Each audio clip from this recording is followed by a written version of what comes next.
ইরানে হামলায় জ্বলছে মধ্যপ্রাচ্য। কুয়েতে মার্কিন বিমান বিধ্বস্ত, আক্রান্ত সৌদির তেল শোধনাগার। আলোচনার প্রস্তাব নাকচ তেহরানের। মধ্যপ্রাচ্য সংঘাতে নিহত 2 বাংলাদেশি, আহত 7। আটকে পড়া বিদেশগামীদের দুর্ভোগ নিরসনে ব্যবস্থা নেবে সরকার। বিমান চলাচল স্বাভাবিক হলে ফেরত আনা হবে মরদেহ। হরমুজ প্রণালীর কাছে জাহাজে হামলায় বিশ্ববাজারে ঊর্ধ্বমুখী তেলের দাম। পর্যাপ্ত জ্বালানি ও খাদ্যপণ্য মজুদ থাকায় শঙ্কার কারণ দেখছেন না বাণিজ্য মন্ত্রী। সংবিধান অনুযায়ী সংসদের প্রথম অধিবেশনে ভাষণ দেবেন রাষ্ট্রপতি, জানালেন স্বরাষ্ট্রমন্ত্রী। বিরোধী দল জামায়াতকে ডেপুটি স্পিকারের পদ নেয়ার প্রস্তাব বিএনপির। এবং রাজধানীতে 6 মাসের মধ্যেই নারীদের জন্য চালু হবে ইলেকট্রিক বাস। গণপরিবহন নিয়ে বিশেষজ্ঞদের সঙ্গে আলোচনা প্রধানমন্ত্রীর। ঢাকায় মনোরেল যোগাযোগের গুরুত্ব।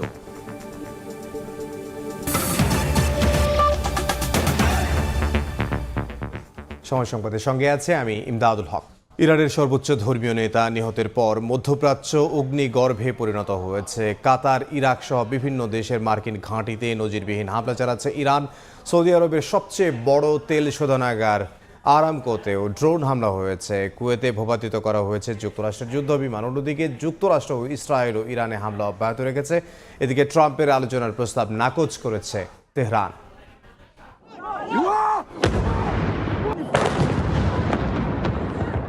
যুক্তরাষ্ট্র ইসরায়েলের যৌথ হামলায় ইরানের সর্বোচ্চ নেতা আয়াতুল্লাহ খামেনি নিহতের জেরে পাল্টাপাল্টি হামলায় জ্বলছে মধ্যপ্রাচ্য। ইসরায়েলের রাজধানী তেল আবিব, পশ্চিম জেরুজালেমের রাতভর ব্যাপক ক্ষেপণাস্ত্র হামলা চালায় ইরান। অনেক মিসাইল প্রতিরোধে ব্যর্থ হয় আয়রন ডোম। ক্ষেপণাস্ত্র আঘাত হানে বিভিন্ন স্থাপনায়। এসব হামলায় প্রাণহানির খবরও পাওয়া গেছে। মধ্যপ্রাচ্যের কয়েকটি দেশের মার্কিন ঘাঁটিতেও দফায় দফায় হামলা চালিয়েছে ইরান। ক্ষেপণাস্ত্র ও ড্রোনের আঘাতে আগুন ধরে বিভিন্ন স্থানে। ইরাকে মার্কিন ঘাঁটিতে হামলার পর বিস্ফোরণ হয়েছে। এছাড়া কুয়েতও সোমবার ইরানি ড্রোন প্রতিহত করার দাবি করেছে। হামলা হয়েছে বাহরাইন, জর্ডানেও। সৌদি আরবের সবচেয়ে বড় তেল শোধনাগার আরামকোতে ড্রোন হামলা চালিয়েছে ইরান। হামলার পর শোধনাগারটি সাময়িকভাবে বন্ধ ঘোষণা করা হয়েছে। কুয়েতের আকাশে যুক্তরাষ্ট্রের যুদ্ধবিমান ভূপাতিত করার দাবি করেছে ইরান। কয়েকটি মার্কিন যুদ্ধবিমান বিধ্বস্ত হয়েছে বলে জানিয়েছে কুয়েতের প্রতিরক্ষা মন্ত্রণালয়। যদিও এসব যুদ্ধবিমান কি কারণে বিধ্বস্ত হয়েছে তা কোনো পক্ষ নিশ্চিত করেনি। মার্কিন বিমানবাহী রণতরীতে 4টি ক্ষেপণাস্ত্র আঘাত হানার দাবি করেছে ইরান। আইআরজিসি জানায়, রণতরী ইউএসএস আব্রাহাম লিঙ্কনে হামলা চালিয়েছে তারা। এতে মার্কিন সামরিক বাহিনীর কয়েকজন সদস্য নিহত হয়েছেন বলে দাবি তাদের। যদিও এক মার্কিন কর্মকর্তা ইরানি ক্ষেপণাস্ত্র হামলায় রণতরীতে কোনো প্রভাব পড়েনি বলে দাবি করেছেন। অন্যদিকে ইরানেও অব্যাহত রয়েছে হামলা। গোলাবর্ষণ করেছে ইসরায়েল। তেহরানে কয়েক দফা ব্যাপক বিস্ফোরণের খবর পাওয়া গেছে। হামলায় বিভিন্ন বেসামরিক স্থাপনায় ক্ষয়ক্ষতি হয়েছে। রাজধানীর গান্ধী হাসপাতালেও বিমান হামলা চালানো হয়। ইউরোপের দেশ সাইপ্রাসেও ব্রিটিশ বিমান বাহিনীর ঘাঁটিতে ড্রোন আঘাত হেনেছে বলে দাবি করেছে যুক্তরাজ্যের প্রতিরক্ষা মন্ত্রণালয়। এর পরপরই প্রধানমন্ত্রী কিয়ার স্টারমার ঘোষণা দেন, ইরানে হামলা চালাতে যুক্তরাজ্যের ঘাঁটি ব্যবহার করতে পারবেন মার্কিন সেনারা। সাইপ্রাসে হামলার পর ফ্রান্স, জার্মানিও যে কোনো হামলার বিরুদ্ধে প্রতিরোধমূলক ব্যবস্থা গ্রহণের সিদ্ধান্ত নিয়েছে। পাল্টাপাল্টি হামলার মধ্যেই লক্ষ্য পূরণ না হওয়া পর্যন্ত ইরানে অভিযান অব্যাহত থাকবে বলে হুঁশিয়ারি দিয়েছেন মার্কিন প্রেসিডেন্ট ডোনাল্ড ট্রাম্প। এই অভিযান 4 সপ্তাহ স্থায়ী হতে পারে বলেও জানিয়েছেন তিনি। একই সঙ্গে ইরানের নতুন নেতৃত্বের সঙ্গে আলোচনারও প্রস্তাব দেন ট্রাম্প। আমি আবারও বিপ্লবী গার্ড, ইরানের সামরিক বাহিনী ও পুলিশকে আহ্বান জানাচ্ছি, অস্ত্র সমর্পণ করুন এবং পূর্ণ দায়মুক্তি গ্রহণ করুন। না হলে নিশ্চিত মৃত্যুর মুখোমুখি হতে হবে এবং তা মোটেও সুখকর হবে না। এদিকে যুক্তরাষ্ট্রের সঙ্গে পরমাণু ইস্যুতে আলোচনার সম্ভাবনা নাকচ করে দিয়েছেন ইরানের জাতীয় নিরাপত্তা পরিষদের শীর্ষ কর্মকর্তা আলী লারিজানি। ফারহাদ চৌধুরী, সময় সংবাদ। এদিকে বাহরাইনে ক্ষেপণাস্ত্র হামলায় মোহাম্মদ তারেক নামে এক বাংলাদেশি নিহত হয়েছেন। তার গ্রামের বাড়ি চট্টগ্রামের সন্দ্বীপ উপজেলার আজিমপুর ইউনিয়নে। সোমবার ভোরে বাহরাইনের একটি ড্রাই ডক শিপইয়ার্ডে কাজ করছিলেন তারেক। তখন ক্ষেপণাস্ত্র হামলায় নিহত হন তিনি। প্রায় 27 বছর ধরে বাহরাইনে কর্মরত ছিলেন তারেক। বিষয়টি নিশ্চিত করে বাহরাইনে নিযুক্ত বাংলাদেশের রাষ্ট্রদূত মোহাম্মদ রইস হাসান সরোয়ার জানান, ক্ষেপণাস্ত্র হামলায় এক বাংলাদেশি নিহতের পাশাপাশি আহত হয়েছেন আরও 2 বাংলাদেশি। এর আগে ইরানের ড্রোন হামলায় সংযুক্ত আরব আমিরাতে এক বাংলাদেশি সহ ৩ প্রবাসী নিহত হন। আহত হয়েছেন বাংলাদেশি সহ অন্তত ৫৮ জন। এছাড়া কুয়েত আন্তর্জাতিক বিমানবন্দরে আহত হয়েছেন ৪ বাংলাদেশি সহ অন্তত ১২ জন।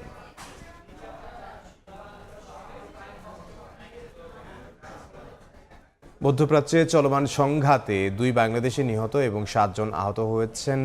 মধ্যপ্রাচ্যের যুদ্ধ পরিস্থিতি নিয়ে আন্তঃমন্ত্রণালয় বৈঠকের পরে তথ্য জানিয়েছেন পররাষ্ট্রমন্ত্রী ডক্টর খলিলুর রহমান। বাংলাদেশি প্রবাসী নাগরিকদের পূর্ণ নিরাপত্তার ব্যাপারে সংশ্লিষ্ট দেশগুলো আশ্বস্ত করেছে এবং আশ্বাস দিয়েছে বলে জানিয়েছেন তিনি। যুদ্ধ পরিস্থিতিতে যারা যেতে পারেননি গালফ দেশগুলোতে যারা আছেন তাদের দ্রুত পাঠানোর চেষ্টা করা হচ্ছে বলে জানিয়েছেন তিনি। মধ্যপ্রাচ্যে চলমান যে সংঘাত তাতে বাংলাদেশের 2 জন নাগরিক নিহত হয়েছেন এবং 7 জন আহত হয়েছেন। এটা আমাদের জন্য একটা বড় শোক বার্তা। যারা আহত হয়েছেন তাদের পাশে আমাদের রাষ্ট্রদূত তারা গেছেন, ছুটে গেছেন। তারা সকলেই আমাদের নাগরিক যারা এ সমস্ত দেশে আছেন তাদের সম্পূর্ণ নিরাপত্তা এবং সুরক্ষা দেওয়ার ব্যাপারে তাদের পূর্ণ আশ্বাস দিয়েছেন। ইরানে মার্কিন ইসরায়েল হামলার বিষয়ে বিস্তারিত জানাতে স্টুডিওতে আছেন সহকর্মী ওমর ইনান। ইরান, আপনাকে স্বাগত জানাচ্ছি। আমরা একটু আগেই যেটি দেখেছি যে ইরানের পারমাণবিক যে নাতানজ পারমাণবিক কেন্দ্র রয়েছে সেখানে হামলা হয়েছে এবং আংশিক ক্ষতিগ্রস্ত হয়েছে। সবশেষ পরিস্থিতি যদি জানাতেন। আপনাকে ধন্যবাদ ইমদাদ। এবং আপনি যেমনটি বললেন যে একটু আগে আসলে তেহরানে ইসরায়েলি হামলা হয়েছে। আপনার এটি কিন্তু আপনি জানেন যে ইসরায়েল এবং ইরানের সঙ্গে একসঙ্গে যুক্তরাষ্ট্র তারা পাল্টাপাল্টি হামলা কিন্তু অব্যাহত রেখেছে। তেহরানে যেমন হামলা হয়েছে তেমনি একইভাবে ইরানও কিন্তু পাল্টা আঘাত করার চেষ্টা করছে। এখনকার যুদ্ধটা আসলে ছড়িয়ে পড়ছে পারস্য উপসাগরীয় দেশগুলোর মধ্যে। কারণ জানেন পারস্য উপসাগরীয় দেশগুলোর মধ্যে মার্কিন বিমান ঘাঁটি, সামরিক ঘাঁটি এবং মার্কিন স্থাপনা রয়েছে। তবে সবচেয়ে গুরুত্বপূর্ণ যে বিষয়টি, এখন ইরান মূলত জ্বালানি স্থাপনাগুলো লক্ষ্য করা শুরু করেছে। কারণ আপনি জানেন যে একটু আগে অর্থাৎ দুপুরের দিকে সৌদি আরবের রাষ্ট্রায়ত্ত সবচেয়ে বড় তেল পরিশোধনাগার যেটি আরামকো, সেখানেও কিন্তু হামলা হচ্ছে। আমরা একটু সবশেষ তথ্যগুলো দেখে দর্শকদের জানিয়ে আসতে চাই। এখন পর্যন্ত পাল্টাপাল্টি সংখ্যা যেমনটি বলছিলাম এবং হতাহতের সংখ্যা যদি বলি 550 মতো ইরানে মারা গেছে এবং যুক্তরাষ্ট্রর যেমন সেনা নিহত হয়েছে, কয়েকজন সেনা 3 জন সেনা নিহতের খবর নিশ্চিত করা হয়েছে এবং ইসরায়েলেও কিন্তু বেসামরিক নাগরিক ক্ষয়ক্ষতির কথা আমরা জানতে পেরেছি, ইসরায়েলের দাবি করা হয়েছে। এছাড়া লেবাননে আপনি জানেন যে হামলা শুরু হয়েছে। লেবাননের হিজবুল্লাহ মূলত হাইফাতে যখন ইসরায়েলের বন্দর নগরীতে হামলা করে তারপরেই মূলত লেবাননে পাল্টা আঘাত শুরু করে ইসরায়েল এবং এখন পর্যন্ত 31 জন মারা গেছেন এবং যে ভবনগুলো যেভাবে বিধ্বস্ত হয়েছে আপনি দেখেছেন সেখানে আরো বেশি হতাহত হওয়ার আসলে শঙ্কা করা হচ্ছে। এবং ইসরায়েলের সামরিক যিনি কর্মকর্তা রয়েছেন তিনি জানিয়েছেন যে লেবাননে এই হামলা অব্যাহত থাকবে এবং একই সঙ্গে যে সাইপ্রাসের ব্রিটিশ ঘাটে যেটি রয়েছে সেখানেও ড্রোন হামলা হচ্ছে। এবং আমরা আরও যদি কিছু তথ্য জানিয়ে রাখি, অর্থাৎ এই সংঘাতের প্রভাবে কী প্রভাব পড়ছে আসলে সামগ্রিকভাবে। যুদ্ধের উত্তাপে অপরিশোধিত তেলের দাম প্রায় 13% বৈশ্বিকভাবে বৃদ্ধি পেয়েছে। এশিয়ার শেয়ার বাজারে বড় ধরনের দরপতন দেখা গেছে। মধ্যপ্রাচ্যে বিমান চলাচল বেগ দিতে হচ্ছে। মধ্যপ্রাচ্য থেকে নাগরিকদের সরিয়ে এনেছে যুক্তরাজ্য এবং যুদ্ধবন্ধে আলোচনার মাধ্যমে সমাধানের আহ্বান জানিয়েছে চীন। এবং যে কথাটি ইমদাদ আপনাকে বলছিলাম যে এখন পর্যন্ত জ্বালানি স্থাপনা লক্ষ্য করে আসলে ইরান হামলার চেষ্টা করছে।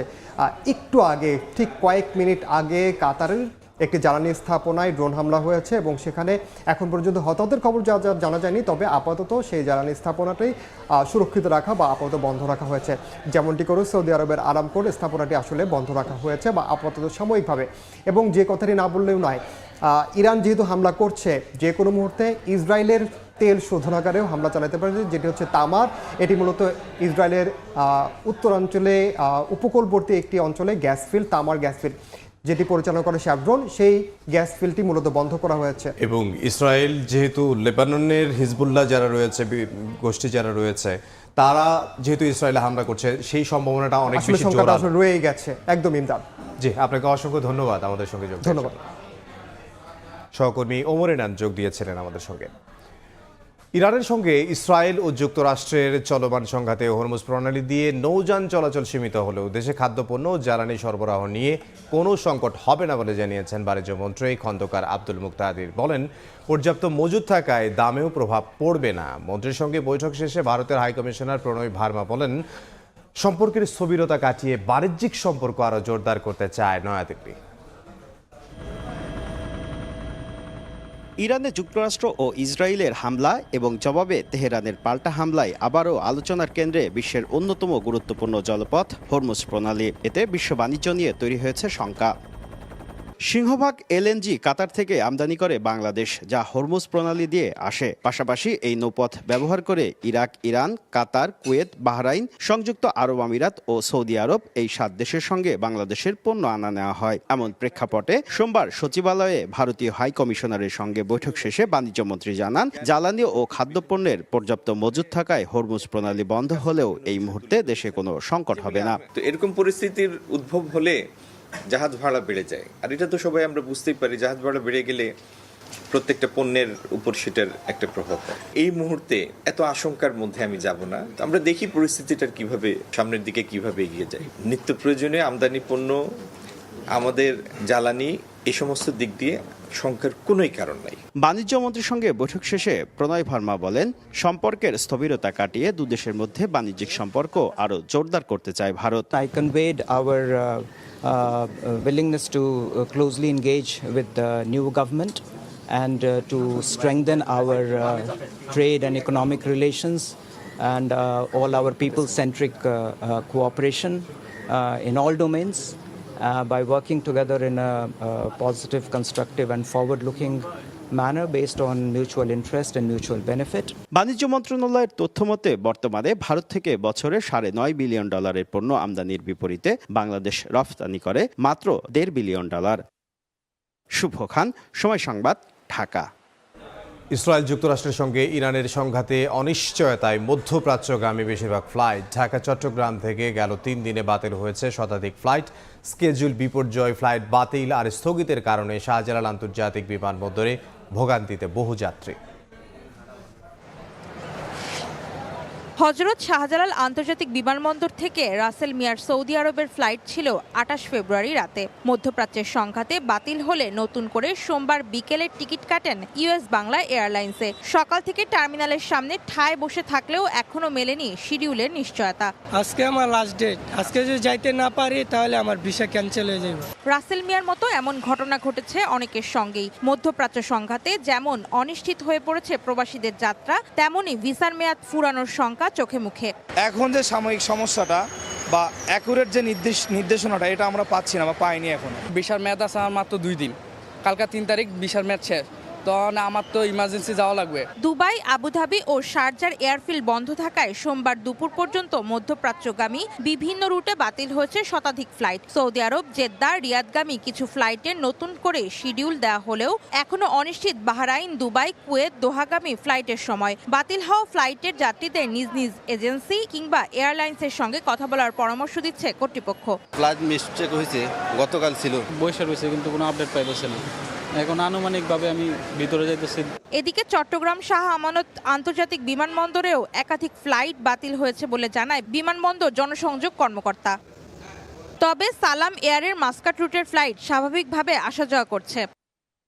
অন্তরা সেন, সময় সংবাদ, ঢাকা।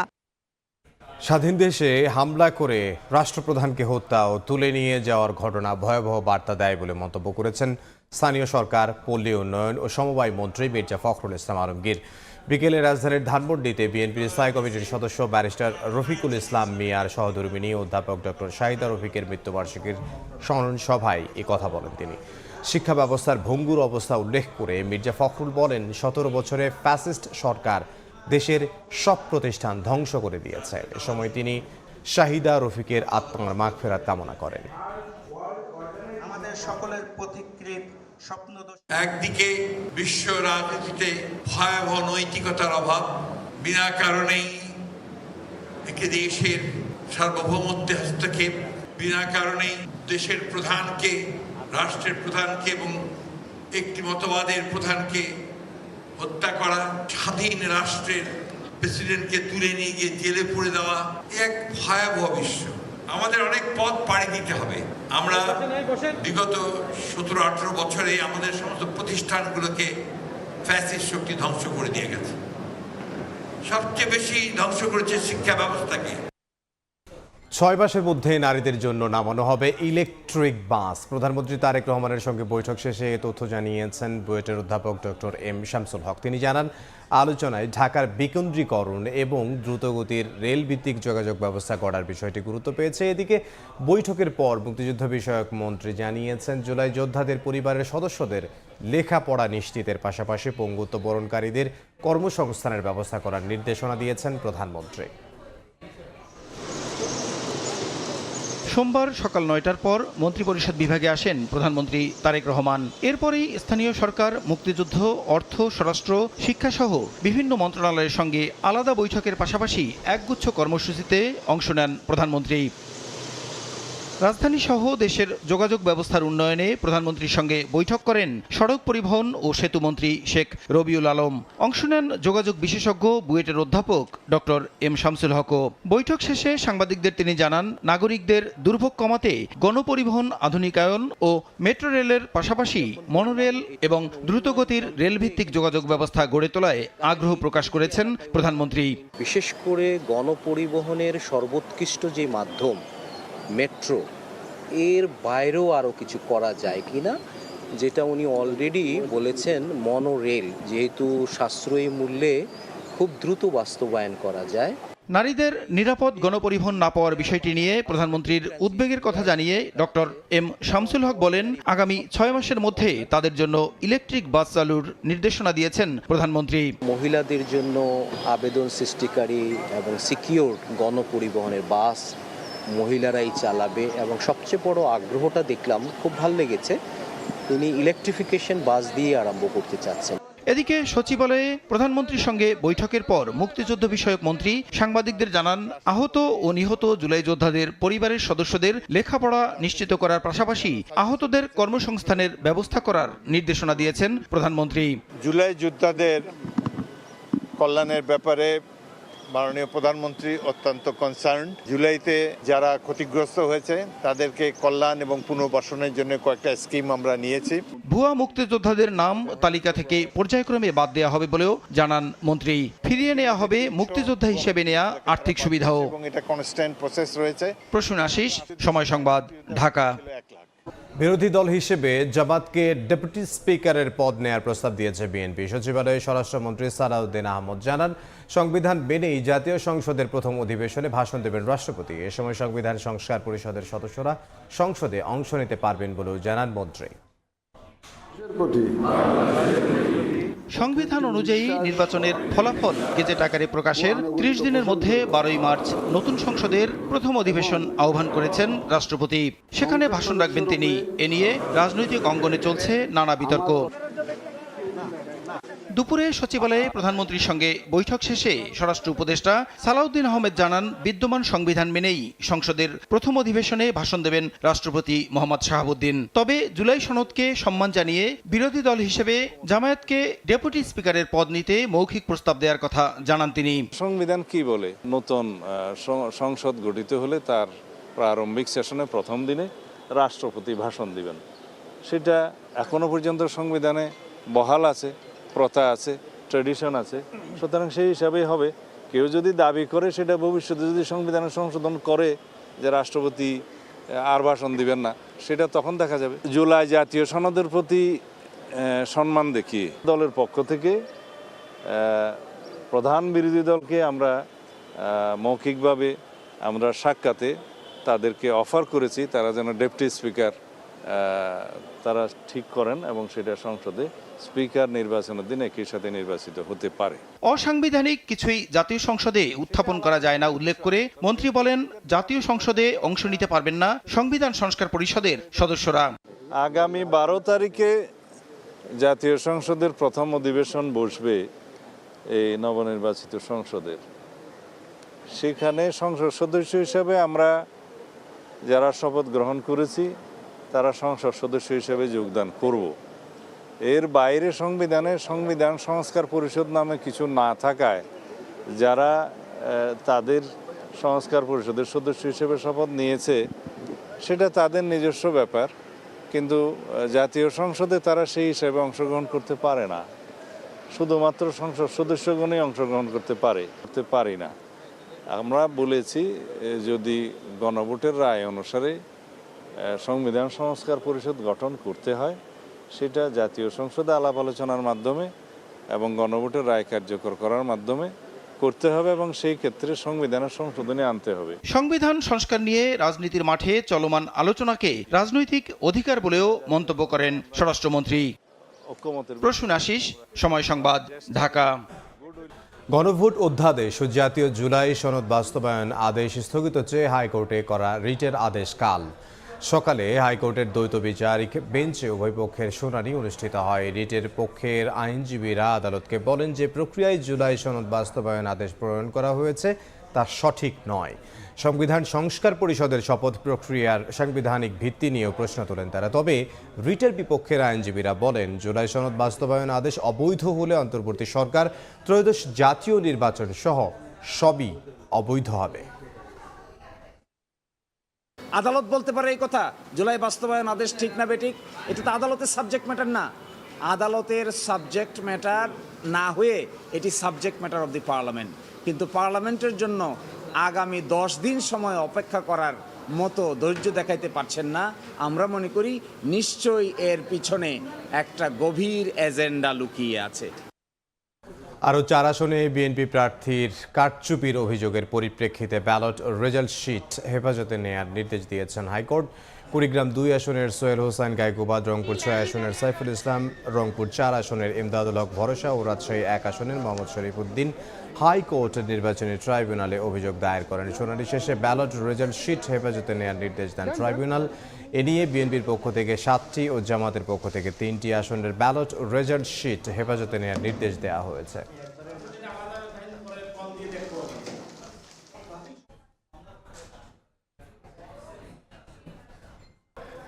প্রধানমন্ত্রীর পররাষ্ট্র বিষয়ক উপদেষ্টা হুমায়ুন কবিরের সঙ্গে সাক্ষাৎ করেছেন ঢাকায় নিযুক্ত চীনের রাষ্ট্রদূত ইয়া ওয়েন। দুপুরে তেজগাঁওয়ে প্রধানমন্ত্রীর কার্যালয়ে এই সাক্ষাৎ অনুষ্ঠিত হয়। ব্যবসা বাণিজ্য, বিনিয়োগ, অবকাঠামো উন্নয়ন, জ্বালানি সহ বহুমুখী সহযোগিতা বৃদ্ধির বিষয়ে মতবিনিময় করেন দুজন। দেশের আর্থসামাজিক উন্নয়নে চীনের অব্যাহত সহযোগিতার জন্য ধন্যবাদ জানান প্রধানমন্ত্রীর উপদেষ্টা। এ সময় বাংলাদেশের চলমান উন্নয়ন কর্মকাণ্ডে সহযোগিতা অব্যাহত রাখার আশ্বাস দেন ইয়া ওয়েন। এদিন হুমায়ুন কবিরের সঙ্গে সাক্ষাৎ করেন পাকিস্তানের হাই কমিশনার ইমরান হায়দারও। এ সময় দ্বিপাক্ষিক স্বার্থ সংশ্লিষ্ট বিষয় নিয়ে আলোচনা করেন তারা। বিএনপি সংস্কারের বিপক্ষে নয় বলে জানিয়েছেন দলটির চেয়ারম্যানের উপদেষ্টা ও ঢাকা দক্ষিণ সিটি কর্পোরেশনের প্রশাসক আব্দুল সালাম। জাতীয় প্রেস ক্লাবে পতাকা উত্তোলন দিবস উপলক্ষে এক আলোচনা সভায় এই কথা জানান তিনি। বক্তারা বলেন 54 বছরের ইতিহাসে বিকৃতির ধারাবাহিকতা ছিল অন্তর্বর্তী সরকারের সময়ও, ফলে অভ্যুত্থানের আকাঙ্ক্ষাও ক্রমেই পিছিয়ে যাচ্ছে। বিএনপি তো সংস্কারের কোনোভাবে বিরোধিতা, বরঞ্চ ফ্যাসিবাদ যখন ক্ষমতায় ছিল তখন ওই অবস্থায় বিএনপি সংস্কারের কথা বিএনপি নিজেই বলেছে। বিএনপি এখন মাত্র আসছে, এখন তাকে বলেন সরকারকে যে সমস্ত সংস্কারের ম্যানিফেস্টোতে দেওয়া হয়েছে সেগুলো যাতে বিএনপি পালন করে, সেটার জন্য আপনারা সহযোগিতা করতে হবে, বলতে হবে। তারপরে যদি না হয় তারপরে তো সেটা আপনার সমালোচনার সুযোগ আছেই।